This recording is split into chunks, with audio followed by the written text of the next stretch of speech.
Hello everyone. आज की class में भी हम मैथमेटिक्स फर्स्ट ईयर को ही कंटिन्यू करेंगे और इसका जो टॉपिक है कॉम्प्लेक्स नंबर्स उसी को ही कंटिन्यू करेंगे।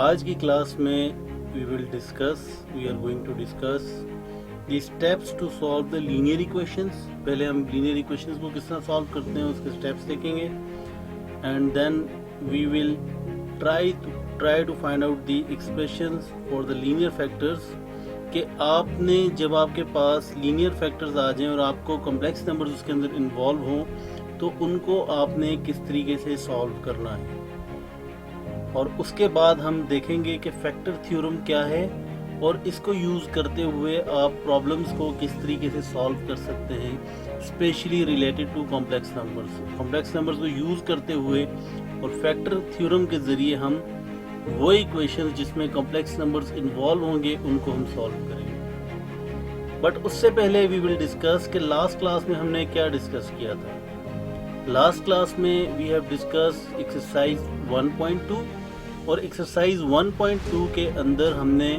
कुछ स्ट्रेटजीज को डिस्कस किया था रिलेटेड टू कॉम्प्लेक्स नंबर्स कि किस तरीके से आप कॉम्प्लेक्स नंबर्स के क्वेश्चंस को डिकोड करके उनको आप सॉल्व कर सकते हैं। And if you have missed the lesson then you can see the link in the description. और अगर आपने कोई भी lesson related to complex number आपने मिस किया है तो आप डिस्क्रिप्शन को देख सकते हैं। डिस्क्रिप्शन में उन सब लेसन्स का लिंक दिया गया है, so you can review them again. तो चलें स्टार्ट करते हैं आज की class.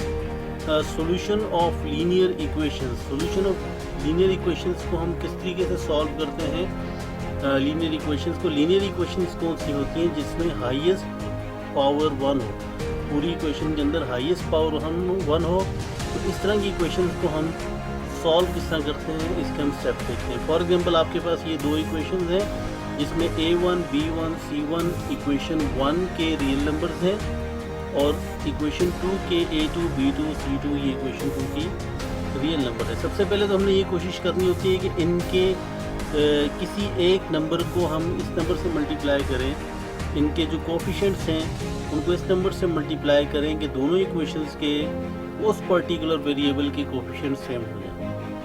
Then we will discuss कि हम फिर क्या करेंगे, सब्ट्रैक्ट करेंगे इक्वेशन 1 फ्रॉम इक्वेशन 2 और इक्वेशन 2 फ्रॉम इक्वेशन 1। ये डिपेंड करता है इस इक्वेशन के ऊपर। और उसके बाद हम किसी एक वेरिएबल की वैल्यू फाइंड करते हैं और फिर हम उस अननोन जिसकी वेरिएबल हमने फॉर एग्जांपल x की फाइंड कर ली तो उसको हम किसी भी एक इक्वेशन में पुट करके हम y की वैल्यू फाइंड करते हैं।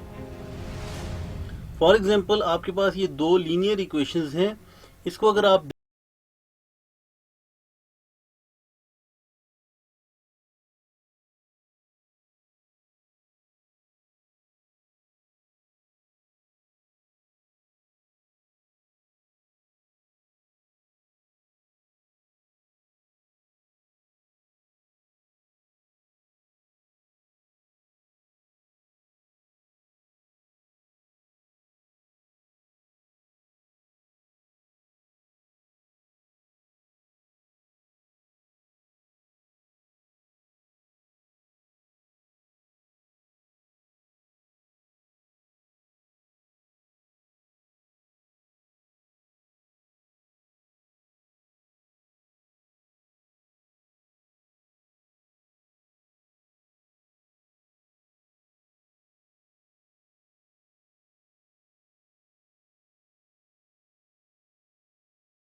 सेटिस्फाइड कर लिए। बट जो टाइप 2 आपके पास नजर आ रही है, उस टाइप 2 को सॉल्व करने के लिए we will use the factor theorem. अब फैक्टर थ्योरम बेसिकली है क्या? फैक्टर थ्योरम ये है कि अगर कोई भी पॉलिनोमियल p ऑफ x हो तो उसका x minus a is the factor of p of x if अगर आप a को x की जगह रिप्लेस करें तो आंसर 0 आए। फॉर एग्जाम्पल आपके पास p ऑफ x एक फंक्शन था x माइनस a। अगर आपका आंसर, अगर आप x की जगह पे a रिप्लेस कर दें, a इसलिए रिप्लेस कर दें because x minus a equals to 0 put करके आप x की वैल्यू फाइंड कर रहे हैं, तो x इक्वल्स टू a आ रहा है। अगर ये x equals to x plus a होता तो आपका आंसर जो है वो आप फिर माइनस a पुट करके देखते हैं कि क्या ये फैक्टर है या नहीं है। सो इस तरह की कंडीशन अगर हो, इट मीन्स कि x माइनस a फैक्टर है। अब इसको हम कुछ एग्जांपल्स देखते हैं जिसको हम फैक्टर थ्योरम को यूज करते हुए we will try to find out the factors of each one of them. For example, आपके पास एक फंक्शन था, अब आप इसमें देख रहे हैं highest power is 4 और 3x square minus 5x plus 7। अब इसमें ये कहा गया है कि प्रूव करें कि x minus a is a factor of this function. तो अब जब आप इसको फाइंड आउट कर रहे हैं तो इट मीन्स कि according to the factor theorem x minus a को, जिसको आप फाइंड कर रहे हैं, x माइनस 1 को आप 0 पुट करें तो the answer is x equals to 1। It means कि अगर हम x को 1 पुट करें तो आंसर 0 आ रहा है, तो ये डायरेक्टली आप कह सकते हैं कि ये इसका फैक्टर है। सो द सेकेंड वे हम जो है वो सिंथेटिक डिवीजन है। सिंथेटिक डिवीजन को हम यूज करेंगे और हम we will try to find out कि आपका ये फैक्टर है या नहीं है। तो सिंथेटिक डिवीजन बेसिकली क्या होती है? सिंथेटिक डिवीजन में यू कैन सी हियर के आपके पास लेट्स से x स्क्वायर का कोफिशिएंट 2 था, इसी तरह x स्क्वायर का कोफिशिएंट 3 था, और ये 3 था, और x क्यूब का ये जो कोफिशिएंट आपको 0 नजर आ रहा है ये x क्यूब का है।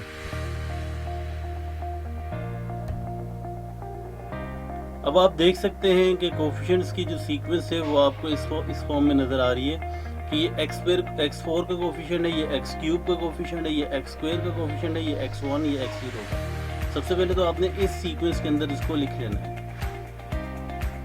देन फर्दर आपने क्या करना है कि 1 को किस नंबर के 1 को आपने 2 के साथ मल्टीप्लाई किया तो आंसर 2 आ गया। सो आपने इसको एज इट इज नीचे उतार दिया।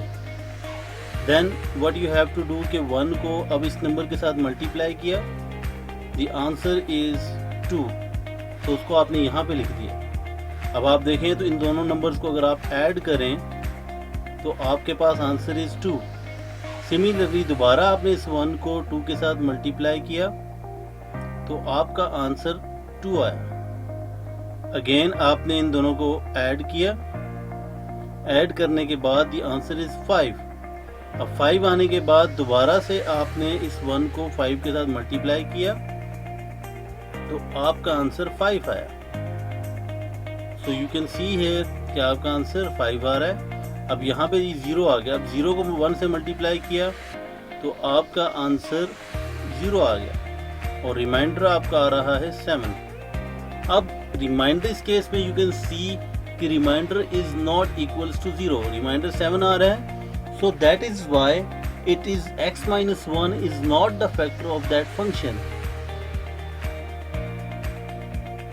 I hope कि अब आपको इसका फैक्टर थ्योरम का कॉन्सेप्ट क्लियर हुआ होगा कि फैक्टर थ्योरम को यूज किस तरीके से कर सकते हैं। तो चलें एक और एग्जांपल देखते हैं जिसमें फैक्टर थ्योरम का वो जो फैक्टर है उसको सेटिस्फाई कर रहा होगा। इस एग्जांपल को अगर आप देखें तो इस एग्जाम्पल में भी अब आप देखें तो आपने x माइनस 4, इट मीन्स कि आपने -4 को चेक करना है अगर आपका एंड में रिमाइंडर 0 आ रहा है या नहीं आ रहा। तो आप बिल्कुल पुराना बेसिक वे है। सो नाउ अब आप इसमें देख सकते हैं कि x की पावर 4 का कोफिशिएंट ये है, x की पावर 3 का कोफिशिएंट ये है, x की पावर 2 का कोफिशिएंट ये है, x पावर 1, और ये आप इस इक्वेशन को देख सकते हैं। सिमिलरली अब आपने करना ये है कि 5 को आपने एज इट इज नीचे इस लाइन में लिख दिया बिकॉज फर्स्ट डिजिट था। उसके बाद अब आपने -4 को 5 के साथ मल्टीप्लाई किया तो आपका आंसर क्या आ रहा है, -4 मल्टीप्लाई बाय 5, तो आपका आंसर आ रहा है -20, जिसको आपने यहाँ पे लिख दिया फर्स्ट प्लेस पे। उसके बाद अब आप 16 और -20 को अगर ऐड करें तो आंसर आपका -4 आ रहा है। तो अब आपने क्या करना है, इसको यहाँ नीचे लिखने के बाद दोबारा से इस जो स्टार्टिंग वाला -4 था इसको मल्टीप्लाई किया इस -4 के साथ, तो ये आपका आंसर 16 आ गया। अब इन दोनों को अगर ऐड करें अगेन तो आपका आंसर आ रहा है 1। अब अगेन -4 को इस 1 के साथ मल्टीप्लाई किया तो आपका आंसर -4 आया। तो जब आप इन दोनों को ऐड कर रहे हैं तो द फाइनल आंसर इज 4। उसके बाद फिर -4 को आप 4 के साथ मल्टीप्लाई करें तो -16 आ रहा है, और अगर आप इन दोनों को ऐड करें तो आपका रिमाइंडर 0 आ रहा है। So you can see here कि आपका रिमाइंडर 0 आ रहा है। सो इसीलिए इट मीन्स कि x + 4 is the factor of that function 5x4 + 16x³ - 15x² + 8x + 16. So at the end of each lesson, each video, you must ask few questions from yourself that what you have learned today. Today we have discussed the steps to solve the linear equation, और उसके बाद we have discussed कि how to solve the linear factor, how to find out the linear factors, especially for complex numbers. उसके अंदर हमने type 1 type 2 दोनों को discuss किया, और उसके बाद हमने डिस्कस किया कि फैक्टर थ्योरम क्या है, और फैक्टर थ्योरम को यूज़ करते हुए आप किस तरीके से अपनी इक्वेशंस को, अपनी फैक्टर्स को वेरीफाई कर सकते हैं, फाइंड आउट कर सकते हैं। So hopefully you have enjoyed the lesson, and if you have any question you can ask in the comment section, and if you have liked the video then please do subscribe the channel and press the bell icon. Otherwise please do share the feedback in the comment section. आपको exercise 1.2 या इस factor theorem या linear equations की जो questions है exercise 1.2 and 1.3, उसमें आपको कोई भी प्रॉब्लम है you can ask in the comment section, और please do share the feedback in the comment section. Thank you.